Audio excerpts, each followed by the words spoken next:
Okay, so hello everyone, this is Akshay here, and let us continue with the today's question, that is the Boolean matrix for day 336. So this question has been asked in Microsoft, right? So what are we going to suppose? Okay, so before proceeding to the question, so from tomorrow, like I'll be traveling for next 2 months continuously because this is the Diwali festival. There will be Chhat Puja, so I'll be visiting my home, that is Bihar. And yep, so for that for those reasons the video may be coming up late in the coming days, but yes, it would be definitely be coming up, right? ठीक है यार.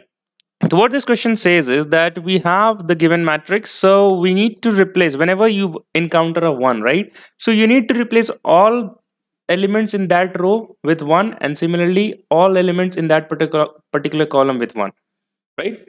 So similarly in this case, if you see 1 is there, right? So definitely you have to do your first row, all first row with 1, and all first column with 1, right?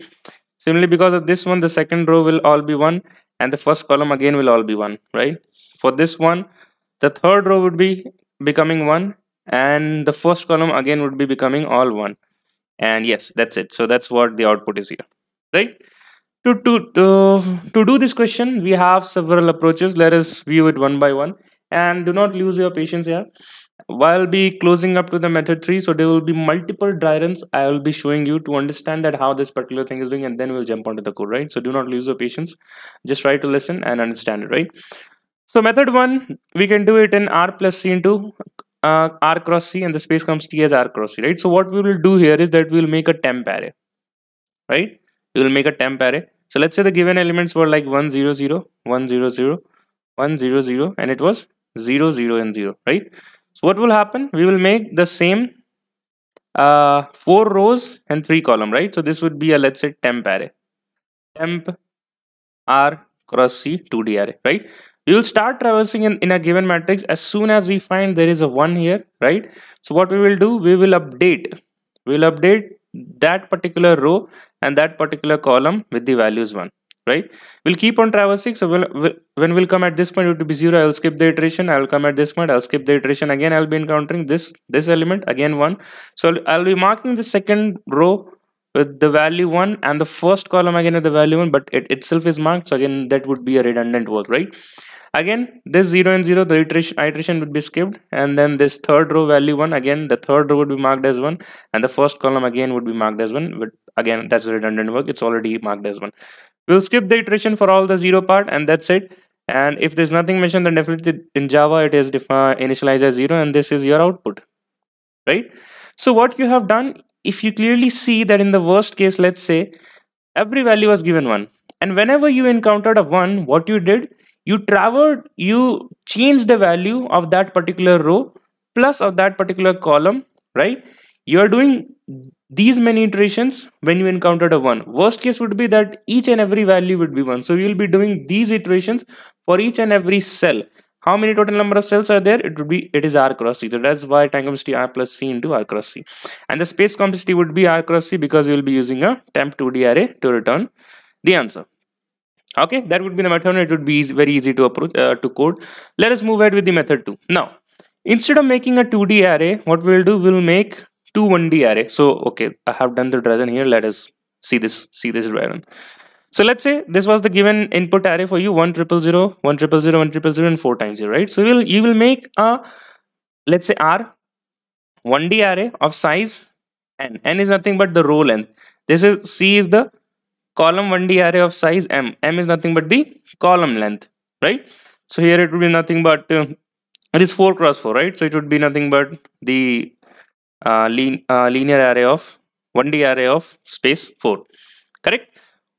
What we will do here is that we will traverse we will use a nested for loop, and we will traverse that if matrix of I and j, let's say for this 0 and this 0, I can clearly see that matrix of 0 and 0 is pointing to 1, then that means that we need to mark this 0th row and 0th column all with values of 1, right? So that is why I'm storing that particular stage.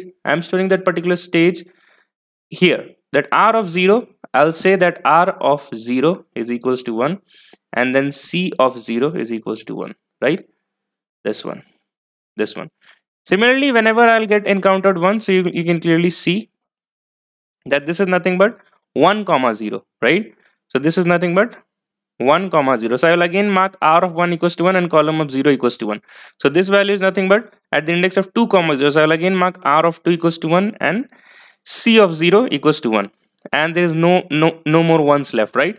Now what I will do, I will again run a nested for loop, that is for I equals to 0, I less than n, and there will be another for loop for j equals to 0 to j less than m, right? And I will just check that if r of I was equals to 1 or c of j is equals to 1, right? I just need to make sure that either of them is equals to 1, and then we will mark the whole column or the whole row with the value equals to 1. So in this case we will mark the matrix cell with I comma j of equals to 1, right? So this would be your code, right? So this would be your step 1, that is to store the values which are present 1 in the given array into the 1D array of row and column. This would be your step 2, that whenever you have of r of I or c of j equals to 1, we will mark the matrix of ij equals to 1. Correct? Okay. So if you see, like for I equals to 0, what will happen? You can clearly see that r of I equals to 0, right? For all this value, for all these 4 values, the I value is always 0 and the column value change, but I do not care about the column values. If any of the indexes, that is I or j, equals to 1, then definitely I'll mark the whole row or the whole column. So that is why it is making ensure. This is what it's making ensure, right? Okay. So what is the time complexity for this approach? That we are iterating 2 times into the whole matrix for step 1 and step 2 as well. So that would be time complexity would be 2 star r cross c. What would be the space complexity? We are using a 2D array, one of r length and one of c length, right? So it would be r plus c, and that is why in the method 2 we have mentioned the time complexity like this, right? Let us code this approach and then we can move ahead with the method 3 now. Okay, so that's the method 2, and let us hit the sum button. While it is summating, let us see the constraint as well. So r and c is pointing to 1000, right? And we are using r cross c. So r cross c would be nothing but 10 per 6, which is definitely less than 10 per 8, and that is why our solution got submitted, right? Let us see the C++ code. Okay, so that is the C++ code, only that there are some syntactical changes. Instead of making a array, we are making a vector here. We could have also made a linear array here as well, but yeah, everything remains same, the same dry run and the same code, just some syntactical changes, right? Okay, this code had also been compiled successfully. Let us hit the submit button and then we can definitely move ahead with our method 3. So there will be a lot of iterations that I will be showing you on the board for the method 3. So listen patiently and try to understand it, right? So now we will continue this method 3 with some specific examples, right? So let me just write it down for you. So let's say you have a matrix given like this. So 1 0 0 1 0 0 1 0 0 again, and then the last it is 0 0 0. Now what is the output for this particular array or 2D array? Definitely we'll be marking all the first row with 1 because there was the value 1 here, and similarly I'll be marking all the first column as 1, right? Yep. Again there is a 1 at the second row, so I'll be marking second row all the values as 1. There is a 1 at the third row, so I'll be marking all the value at the third row as 1. And yes, there is 0 here, so I'll not be marking the row, right? But I'll be marking the column, due to which these 3 were 1, so it is saying that mark this column, right? So it would be 1 0 0, right? This would be your output, correct? So you can just verify it from here as well, that we need to mark every row and column due to the given value 1 and not because of the modified value 1, right? Correct. Okay.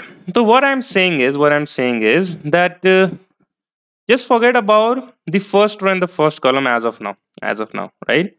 And let us start the iteration from the second row and the second column, right? So to start the iteration like this, so what would be your pseudocode? So you will be starting from I equals to 1 to I less than n, I plus plus. You will be writing a nested for loop for j equals to 1, j less than m, and j plus plus, right? So what I'm saying is, for this specific use, for specific case, and what I'm saying is that, can I say that this 0 would be converted to 1 only if this particular value or this value is pointing to 1. Because what question says that you need to convert your cell value to 1 when the other value, right? Like in this case, I converted all the zeros in the first row to 1 because the first cell value was equals to 1, and the question says you need to convert the whole row and the whole column to 1, right? So can I say that this 0 would be dependent on that it has a value 1 either in its column or either in its row, right? So I can clearly see that there among these two values there is 1 there, right? So I will just say that due to this one, I can say that this 0 will be converted to 1. Similarly, for this, it would be dependent on this value and this value. So one is 0, one of them is 0, but one of them is 1, right? I can clearly say I can convert this value to 1, right? Similarly, in the case of this, it would be converted to 1 because of this, and it would be converted to 1 again because of this one, right? Now, these zeros will not be converted to 1 because this 0 was dependent on, let me show different color. This 0 was dependent on this one and it was dependent on this value, but both of them is 0, so it would not be converted. Similarly, for this 0 as well, it is dependent on this one and and this one. So if any of them is 1, I could have changed the value, right? But that's not the case. So can I write my new array that is formed? Can I write it? So it would be 1 0 0 1 1 0 1 1 1 1 0 0, right? If you see, if you observe that we have come to the answer part, that if we just talk about except the first row and last row, you can say that this is my answer matching if I neglect the first row and last row, right? Now you can see that we have to convert our first row. The same logic is applicable on the first row and the first column, right? I think I have said it mistakenly at the last row. It's first row and first column, right? So definitely this logic was available only when we were considering our parent, that is the first row and first column, as a reference, and we updated our 2D array, right? But in the second step, we can clearly see that we have to update our first row and first column as well, right? So this would be your step 1, this would be your step 2, that you need to now maintain some flag variables, right? That first of all, there would be one more step, let's say S0, that you will be calculating or you will be checking if any of the value in the first row is 1, then you will, let's say, assign is row is equals to true. Similarly, I can clearly see that in the first row this is 1, so is row is true. Similarly, you can run a for loop. You can run a for loop and you can assign is column equals to true if there is at least one value in the first column equals to 1. So here are 3 values, we needed just one, right? To make all the column equals to 1. All the values in the first column equals to 1, right? So step 2 would be that if is row and is column is true, then run again 2 parallel for loop and mark first row as 1 and use another for loop and mark first column with 1, right? So after doing the step 2, your this array would be converted into this one. So we have reached our answer, and I hope you are able to formulate the logic. And can we write this logic in the form of pseudocode? Yes, we can write it. So I can just write it here if. So okay, so let me use some pointers, right? So when I'm at this point, or let me, okay, so when I'm at this point, right, and let's say I'm saying this as I comma j, the index is I comma j. What is the index of this one? Can you say in the reference of I comma j? It would be I and 0, the first column but the same row. Similarly, it was dependent on this value, right? So could you comment that what would be the index in reference of I comma j? It is the first row and the j column, so it is the oj, right? So I will just check if matrix of I and o is equals to 1, or matrix of o and j is equals to 1. If any of them is 1, then I will mark my matrix of I and j equals to 1. Correct? So this would be your pseudocode for your step 1. Step 1. Now step 0 is very easy. You can write just 2 for loop, and step 2 is also very easy. That in the step 0, if you form that is row and is column is true, then definitely you will run these for loops, else you will not, right? Okay. A question goes to you now.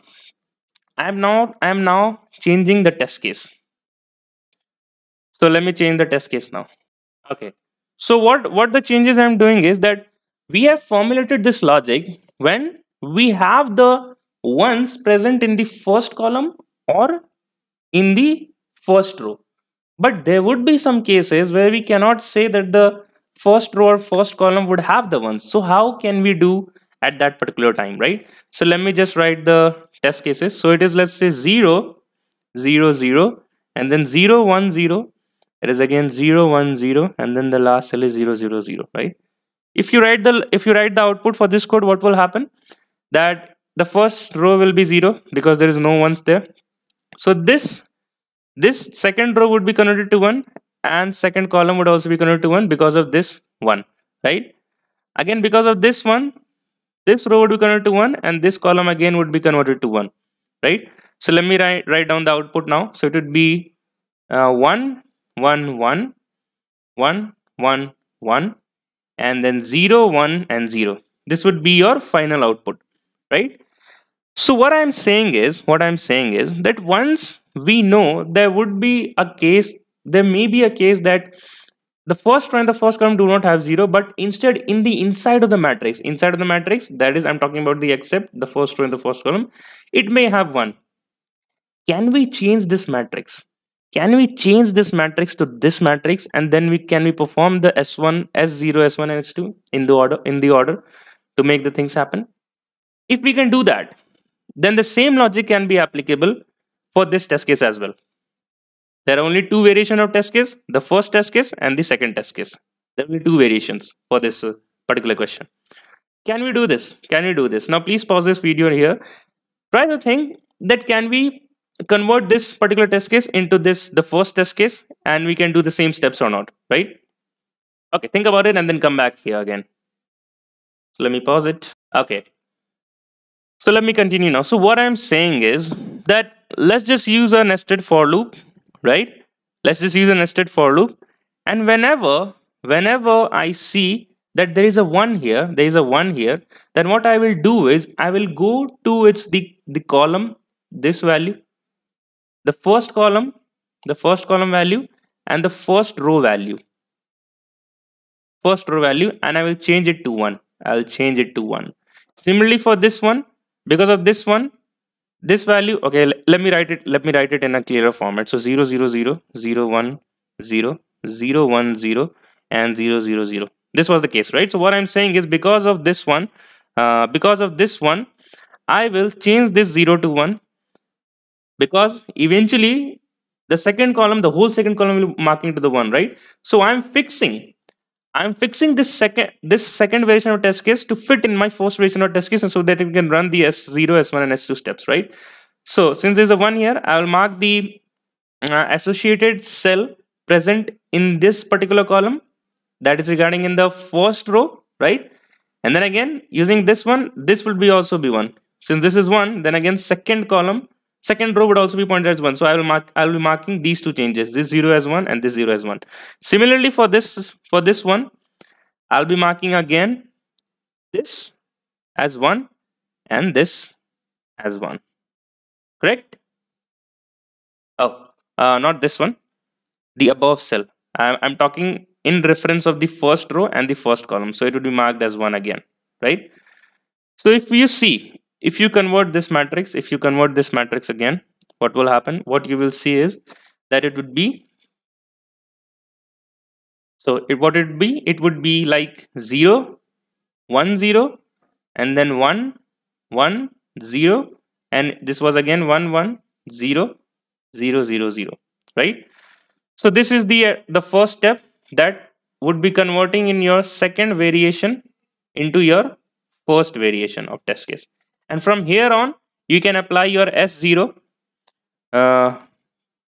You can apply the S0 step, and if you apply it, what will happen? You will go to the cells which is not the part of the first cell and the first row and the first column, and you will see this is dependent on this value. This is already 1, so uh, no need to check. Even if you check it, it will be again 1. So this value is again dependent on this one and this one, this. So one of them is 0, one of them is 1, so I'll again convert it into 1. Similarly, this one will remain as it is, so this 0 is again dependent on this value and this value. So one of them is again 1, I'll convert it to 1, right? Okay, so if you apply your which step? S0, first of all, S0. So in the given matrix, so this was your original matrix, right? This was your original matrix, right? So if you apply your S0, where is my pointer? Wait a second. So if you apply your S0, this will say that is row is false and is column is also false, because in the given test case, neither the first row or the first column have any ones, right? Now, so after applying the S0, so now this step would be there, that is converting the particular second variation into your first variations. And what would be the pseudocode for this one? What would be the pseudocode? Again, you will be writing a nested for loop. So let's say for I equals to 0 to I less than n and I plus plus, you'll have a nested for loop for j equals to 0 to j less than m and j plus plus, and you will just check if matrix of I and j, if equals to 1, then what did you change? You changed the associated row within in the associated the first column and in the first row, right? So you will mark matrix of 0 and I. This makes sure that you are in the first row is equals to matrix of I. It is 0j and I 0, right? 0j and I 0 equals to 1. Same what we have done in the S1 case that we are doing here, right? So again, the same explanation goes that if you are at this I comma j index here, then how did you find this the cell which is associated with the first row and the cell which is associated with the first column? So that's the same thing is coming here, right? So we will mark this as 1. So I have given you the code for converting the second variation in the first variation as well, right? Okay, great. So again, so you'll be doing, and what would be your changed matrix? So it would be 0, 1, 0, right? It would be 0, 1, 0, and then again, what will happen? 1, 1, 1. Then again, third row would be 1, 1, 1, and it would be 0. And again, for this 0 as well, it was dependent on this one and this value. So it is 0, so it would also be converted to 1. So 0, 1, and 1. Now you can clearly see that this is your final output and it matches with your given output, right? Okay, I can see there is 0 here, so why it is 0? So yeah, this would also be 1, right? So that's what is a typo. This is also be 1, as we see in that manual dry run. Yep. So again, this was a complex dry run, as you can see, if you have seen it for the first time, but stick to the basics. If you have been with me with your pen and paper, then definitely would have able to understand what we have discussed here, right? So let's just sort down the steps. So what are the global steps that we need to make is that first we need to check this step 0. That is, there is a particular one present in row or in the column, right? So that would be your step 0, right? Then you will be converting your second variation test case into first variation, right? So this would be S0 and this would be like, let's say, extension of S0. So you need to code this step first, then you need to code this step, and then you start coding the S1 and S2, and you will be getting your answer. Right? So let's just start ahead with the S0 step, and then I'll guide you on for each and every step, and then you can do it, right? Okay, so let's just start now the coding section. So we have first of all made a int n and int m, that is declaring the size of the matrix. Then we have Boolean is row. In C++ we have bool. So initially it is false. Now in the step 0 we declared that we will check if at least 1 is present in the first row and the first column. So we are checking that and marking is row equals to 2, and then at least we got just one, right? At least one cell which is having the value 1, then we just break it from there, right? Now this is that we are changing the second variation test cases, right, into the first variation. Second variation is nothing but the first row and the first column do not have a single 1 value, right? Single cell do not have a single cell which have the value equals to 1, right? And it has a value 1 present inside the matrix, right? So this is nothing but this manipulation that we are doing, this test case, right? This test case manipulating into our first variation, right? Okay, great. I have already shown in the pseudocode. So now the step 1 was that once we are in reference of first row and first column, we can change our 2D matrix, right? And using this pseudocode, we can mark the subsequent rows and columns with the value 1, and we have discussed this here.